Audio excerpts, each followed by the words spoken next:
The wind did not blow. The trees stood frozen, their leaves stiff as old leather, their shadows long and claw-like across the cracked red earth.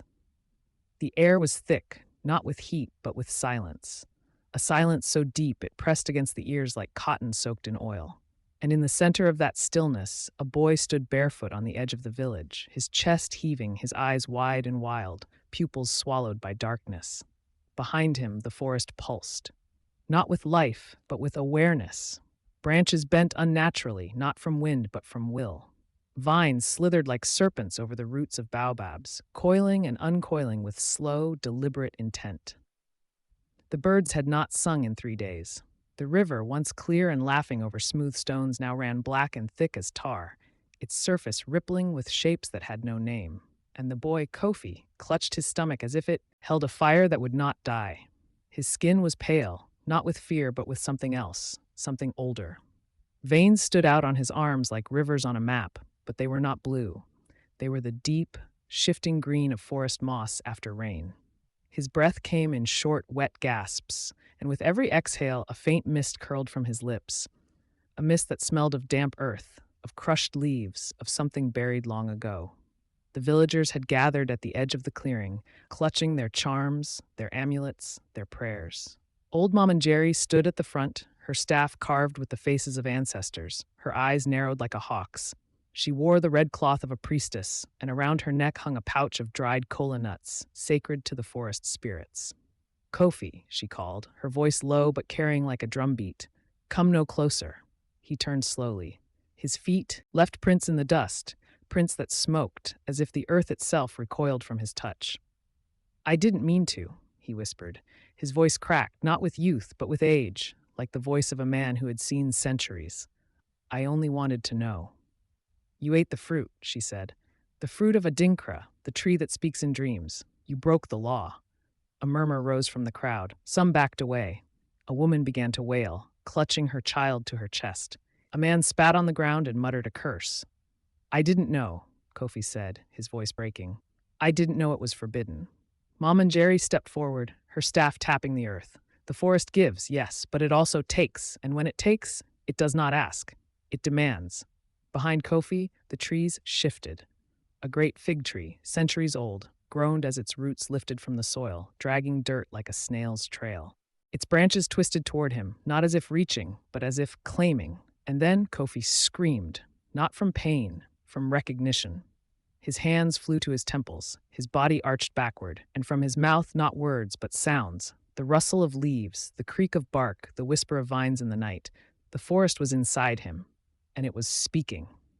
It's not just following me, he gasped, falling to his knees. It's in me. I can hear it. I can feel it. It's hungry. Mamanjeri's face went still. Then it has already chosen. And with that, the forest moved, not toward the village, toward Kofi. Vines shot forward like whips, wrapping around his legs, his arms, his throat. The trees bent low, their roots rising like legs, dragging their massive trunks across the earth. The air filled with the scent of wet bark, of rotting fruit, of something sweet and terrible.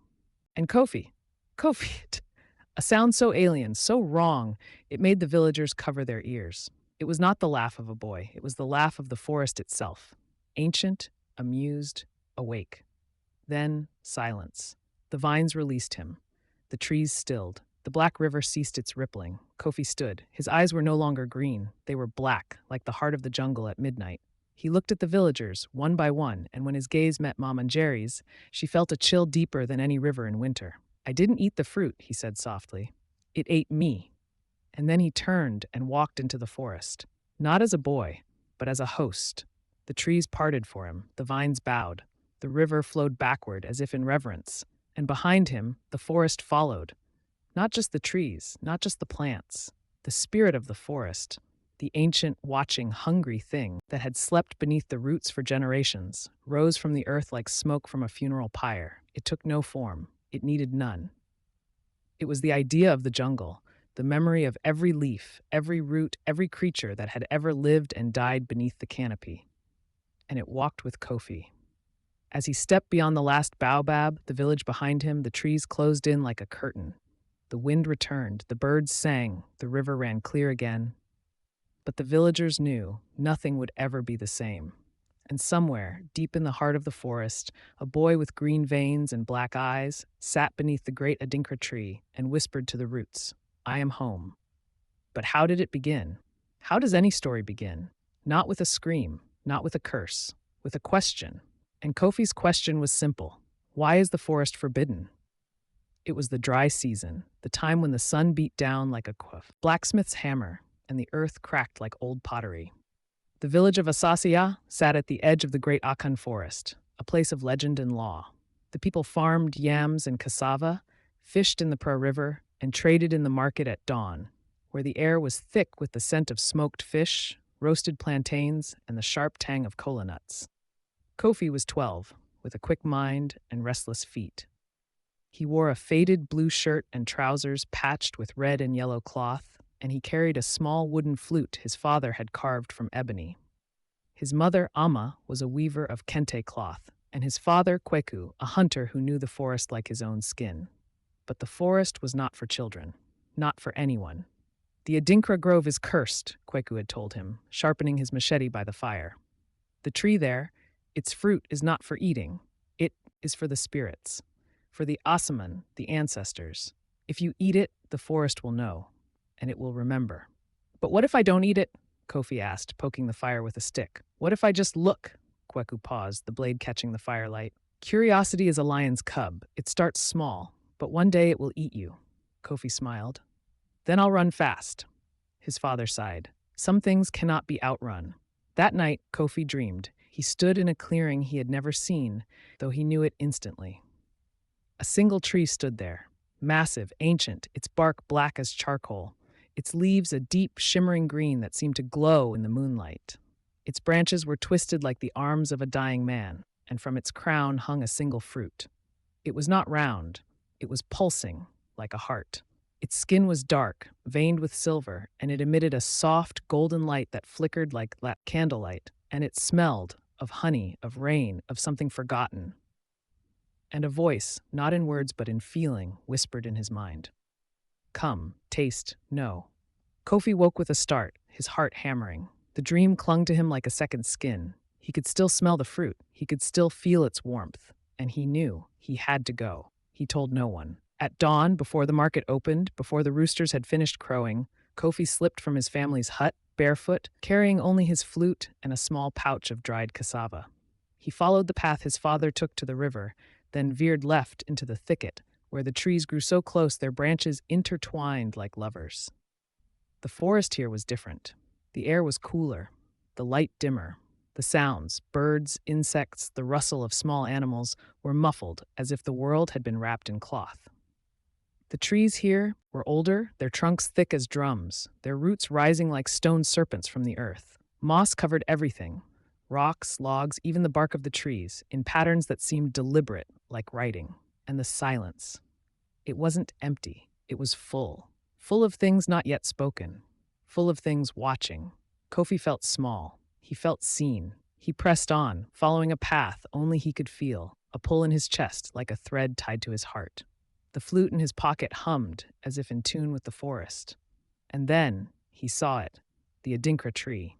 It stood in a clearing ringed with stones, each carved with symbols Kofi had never seen. Some looked like eyes, some like hands, some like teeth. The air around the tree shimmered, as if heat rose from the ground, though it was cool. And the fruit. It hung there, glowing, pulsing, calling. Kofi's breath caught. He stepped forward. The stones did not stop him. The wind did not warn him. The forest did not protest. He reached up and touched it. The fruit was warm, soft, alive, and it spoke. Not in words, but in images. A village long ago burning. A man with eyes like the forest screaming as roots tore him apart. A woman weeping as vines wrapped around her child. A great tree split down the middle, its heart exposed, and a single fruit falling into the hands of a boy. And them. Kofi standing in the village, the forest behind him, the people running, the trees walking. The vision ended.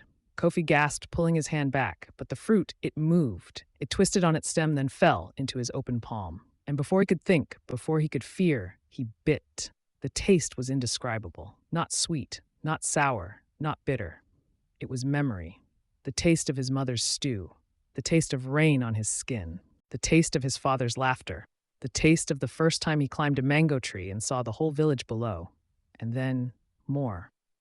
The taste of ancient soil, the taste of roots drinking from the earth, the taste of 1,000 leaves unfurling in the morning light, the taste of a forest breathing, and then pain, a fire in his veins, a pull in his chest. His skin itched, his bones ached. He fell to his knees, clutching the fruit, the last bite still in his mouth. And then he changed.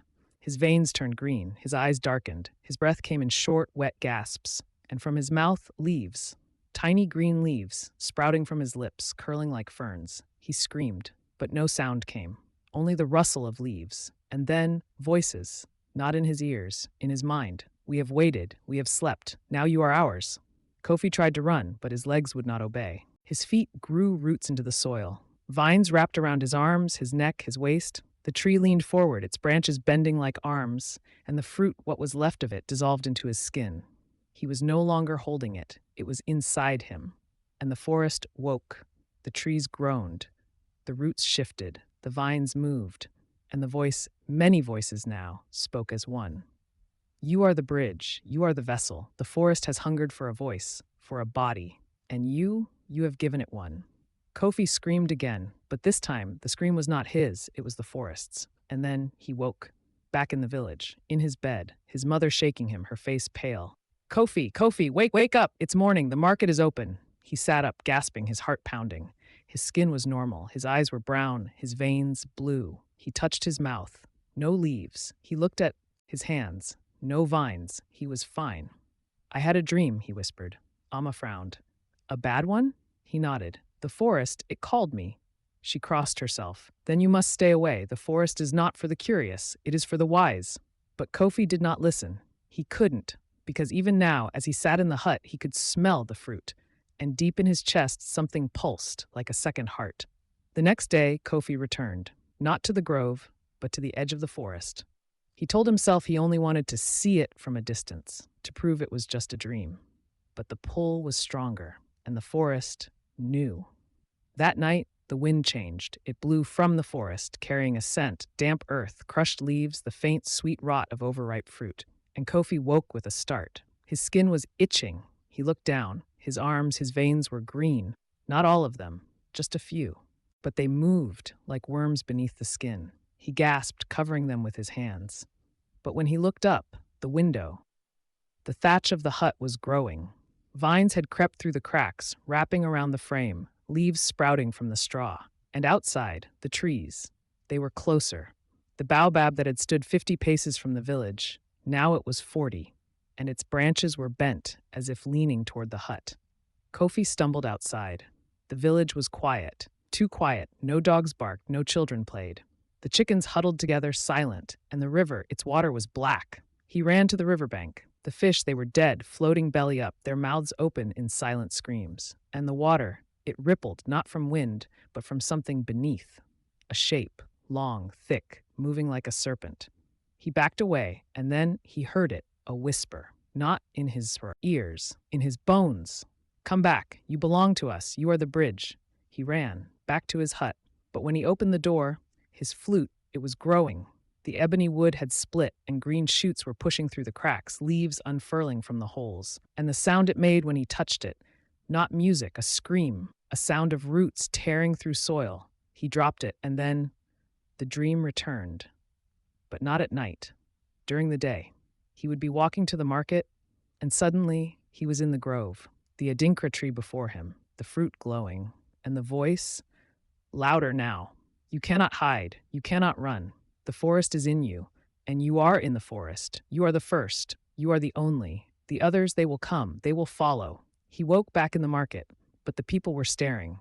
"Kofi," an old woman said, her voice trembling, "your eyes, they're black." He looked into a polished pot, his reflection, not his. The face of a boy, yes, but the eyes deep, dark, hungry, and the veins in his neck, green. He ran home, but his mother was gone. His father was sharpening his machete, his face grim. "Where is Mama?" Kofi asked. Kweku looked up. She went to the grove to pray, to ask the ancestors for protection. Kofi's blood ran cold. "She went there?" "She said the forest was calling you, that you were marked, that she would speak to the spirits." Kofi turned and ran, not to the village, to the grove. He ran barefoot, his feet pounding the earth, his breath coming in short, wet gasps. The forest seemed to resist him, vines tripping him, roots rising to block his path. But he pushed through. And when he reached the clearing, his mother stood before the Adinkra tree, her hands raised, a kola nut in each palm, her voice chanting in Twi, the old tongue of the ancestors. Nyame, o Nyame, asaseya, hear your daughter. Protect this boy. He is young. He does not know the law. Forgive his curiosity. Do not take him. Do not take his soul. The tree did not move, but the fruit glowed brighter. And then it fell, not to the ground, to Kofi's mother. It landed in her hands. She gasped, and then changed. Her skin turned gray. Her hair fell out in clumps. Her eyes black like the fruits, and from her mouth, vines.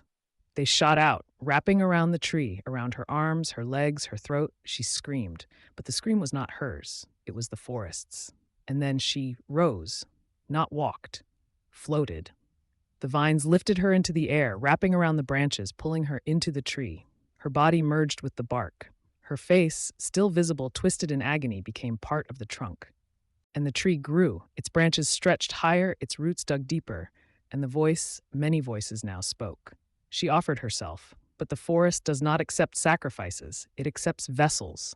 And you, boy, you are the chosen one. She delayed the inevitable. But now it begins. Kofi fell to his knees. Mama, but she was gone. Only her face remained, carved into the tree, her eyes open, weeping sap. And the forest woke. The trees around the grove moved. Their roots pulled from the earth, their branches bent, vines slithered across the ground, and the Adinkra tree, it spoke. We are the forest. We are the memory. We are the hunger. And you, Kofi, are the door. Open it, or we will open it for you. Kofi screamed, but no sound came, only the rustle of leaves. And then he understood. He was not the one who had eaten the fruit. The fruit had eaten him. And now it wanted more. The village did not know, not at first, but the signs came quickly. The river turned black, the fish died, the chickens laid eggs with roots inside, the baobabs leaned toward the huts, and the wind, it carried the scent of the grove.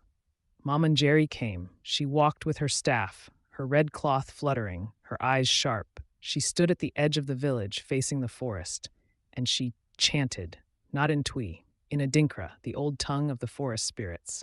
Adinkra, Adinkra, tree of silence, tree of memory, we honor you, we fear you, we keep your law. Do not take our children, do not take our land. We are not your enemies, we are your neighbors. The forest did not answer, but the trees moved, and from the grove, Kofi, he walked out, barefoot, his clothes torn, his skin pale, his veins green, and behind him the forest followed, not just the Adinkra tree, all of it. The figs, the mahogany, the ebony, the kola trees, they walked, their roots rising like legs, their branches bent like arms. And the vines, they slithered, wrapping around rocks, pulling trees forward. The villagers screamed, some ran, some prayed, some fell to their knees. Kofi stopped at the edge of the village. He looked at Mamanjeri, and he spoke, not in a boy's voice, in the voice of the forest. You fear us, but you do not understand. You cut our trees, you burn our land, you take our fruit, you call us cursed, but we are not the curse, you are. You broke the balance, you forgot the law, and now we remember. Mamanjeri stepped forward. Kofi, she said, this is not you. This is the forest. It has taken your body, but your soul is still yours. Fight it. Kofi, a sound like leaves in the wind. My soul was never mine. It was always theirs. The forest chose, not because I ate the fruit, but because I listened. I asked. The others, they feared, they ran. But I wanted to know, and knowledge is not free. It has a price. He raised his hand, and the forest responded. Vines shot forward, wrapping around the huts, pulling them apart. Trees uprooted themselves, walking toward the center of the village, forming a circle around Kofi. The people screamed, but Kofi did not look at them. He looked at the sky, and he whispered, I am the bridge, I am the vessel, I am the forest made flesh, and I will not hide, I will not run, I will be. And then he changed. His body stretched, his skin split, not in pain but in growth. Bark formed over his arms, his chest, his legs, his hair turned to leaves, his eyes black like the heart of the jungle, and from his back, branches. They sprouted, twisting, growing, reaching toward the sky. He was no longer a boy, he was a tree, a new Adinkra, and the forest cheered, not in sound, in movement. Every leaf trembled, every root shifted, every vine coiled in triumph. And the voice, one voice now, spoke. We are awake, we are alive, we are home. The villagers fell silent. They had no weapons, no prayers, no hope. But Mama Jerry stepped forward. She dropped her staff and she bowed, not to Kofi, to the forest. We were wrong, she said, her voice trembling. We forgot the old ways. We took without giving. We cut without planting. We feared without understanding. We broke the balance, and you have reminded us. She looked at Kofi, no, at the tree that was once Kofi. You are not a curse, she said. You are a lesson.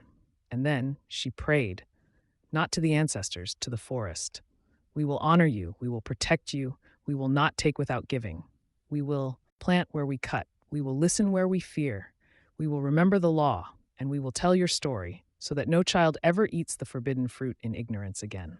The forest did not answer, but the vines stopped, the trees still, and the wind changed.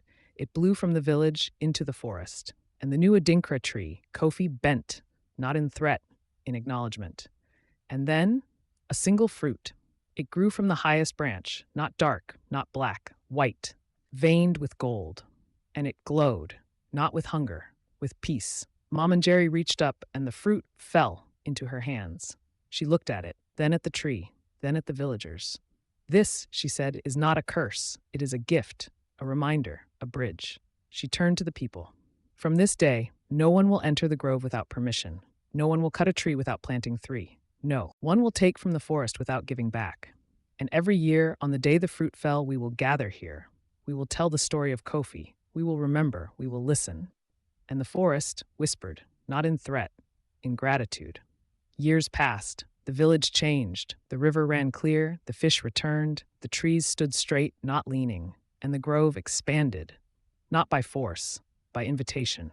The people planted trees. They built a small shrine at the edge of the grove, with offerings of kola nuts, palm oil, and cloth. And every year, on the day the white fruit fell, they gathered. They told the story of the boy who ate the forbidden fruit, of the forest that followed him home, of the mother who became bark, of the priestess who bowed, and of the tree that was once a boy. And the lesson learned. The forest was not a monster. It was a guardian, a teacher, a force that demanded respect, not fear. And the forbidden fruit? It was not a curse. It was a test of curiosity, of wisdom, of balance. For the forest does not hate the curious, it fears the ignorant. And Kofi was not punished. He was chosen because he asked, because he wanted to know. And in the end, he became the answer. Not a boy, not a tree, but both, the bridge between worlds, the voice of the earth. And when the wind blows from the grove and the leaves rustle, the people of Asaseya do not run. They listen. And sometimes, just sometimes, they hear a boy's laugh, and a flute, and a voice that says, I am home. But the story does not end. For in the deep forest, beyond the grove, beyond the reach of man, there are other trees, other groves, other fruits. And one day a child will ask, why is the forest forbidden? And the wind will carry the answer. Not in words, but in leaves. And the child will listen, and the forest will wait for the next Kofi, for the next question, for the next lesson. Because the forest is not silent, it is patient, and it remembers, and one day it will speak, and when it does, the world will listen, or it will burn. And so, dear listener, as the fire crackles and the drums echo in the distance, remember this: the forbidden fruit is not always evil. The forest is not always the enemy, and curiosity, though it may cost you your skin, may save your soul. For the greatest danger is not in knowing, but in refusing to know. And the greatest curse is not the forest that follows you, but the silence that lets you forget. So listen to the wind, smell the earth, taste the fruit, but understand it. For the forest speaks, and it is always watching, and it always remembers. And now you remember too. And if you listen closely, you might hear it. The rustle of leaves, the creak of bark, the whisper of roots, and a boy's voice, soft and clear, I am home. Don't miss the next tale from the heart of the continent, where the rivers run with stories and the trees remember our names. Subscribe to African Haven Tales, where the past speaks and the future listens.